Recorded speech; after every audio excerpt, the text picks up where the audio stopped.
اللهم صل وسلم وبارك على سيدنا محمد. عاملين ايه؟ وحشتوني. ايه رأيكم في المكرونة الجميلة دي؟ تخيلوا عاملة جنبيها ايه؟ هتقولوا لحمة؟ لا طبعا مش لحمة، ده ورك رومي. انا اشتريته وقلت بقى ايه، بقى لي فتره ما جبتوش، فقلت بس انا يعني لقيته مش كبير قوي، فعشان كده ما رضيتش اصور واعمل ان انا بعمل ايه. فلقيته يعني متسلق دمر شويتين ثلاثه كده. بس بصوا شكل اللحمه بتاعته حمرا وجميله جدا، شايفين؟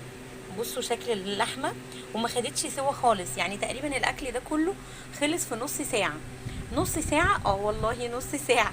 كنت بسبكة القوطة على العين التانية وظبطت الدنيا، وعملت طبعا سلقت المكرونة وعملتها، طبعا عملت لها طشة توم قبل ما اسقط فيها القوطة، يعني عملت سمنة وزيت وحمرت التومة وسقطت فيها الايه الصلصة بتاعت المكرونة.